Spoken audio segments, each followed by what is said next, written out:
Now, imagine for a second. You're sitting in your room, the safest place on the planet.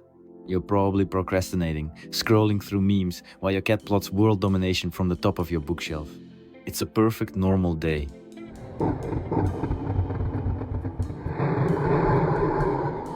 And now, imagine that all the air in that room just up and leaves. No goodbye, no see you later, gone. For 5 seconds. What happens? Your first instinct? I'll just hold my breath. Cute, but tragically wrong. You see, you won't have time to worry about breathing. Physics has just entered the chat, and it has a much more creative to-do list for you. So, second one, before you can even think, hey, where'd my oxygen go? Your ears, they explode. I'm not kidding. See, inside your head, behind your eardrums, you still have air at normal atmospheric pressure, but outside, nothing. A vacuum, and that pressure difference doesn't just knock politely. It blows your eardrums outwards, like the party poppers you weren't allowed to have as a kid. It's like the pressure change on an airplane, but instead of your ears popping gently, they've just been shot out of a cannon. The pain would be immense. But don't worry, you'll be too busy to notice it for long. Seconds 2 and 3. You try to scream, which is adorable, but without air, it's a silent movie. A very, very weird silent movie. Because now, you can feel something truly bizarre happening. You start to boil. No, not from heat. From the lack of pressure. This lovely phenomenon has a name. Ebullition. The moisture on your eyes, the saliva on your tongue, the thin layer of mucus in your lungs, all of it spontaneously boils away at your own body temperature. But it gets worse.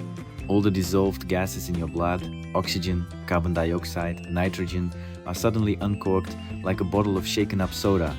They'd form bubbles in your veins. You would inflate to nearly twice your normal size.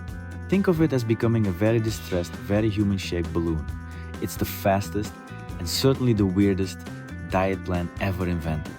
5 seconds are up. Hooray! The air's coming back to save the day, right? Nope. The returning air is the final boss, and it does not care about your feelings. It won't seep back in gently. It will detonate into the room to fill the vacuum at the speed of sound. We're talking 1,200 kilometers per hour. It's not just wind. It's a solid wall of compressed air molecules. A sonic boom happening from every direction at once. Forget the slap.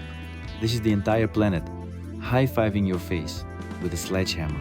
This shockwave would slam into your bloated body, snapping bones and turning your already boiled lungs into a smoothie. Your cat, by the way, who was gracefully in mid-air trying to knock over your lamp, is now a furry little cannonball. So yeah, what happens if the air in your room disappears for 5 seconds? You don't suffocate. You get deafened by your own exploding ears. You inflate like a morbid party balloon while boiling from the inside out. And then you get pancaked by a shockwave of your own atmosphere. Fun trip, right? Sometimes the scariest monsters aren't hiding under your bed.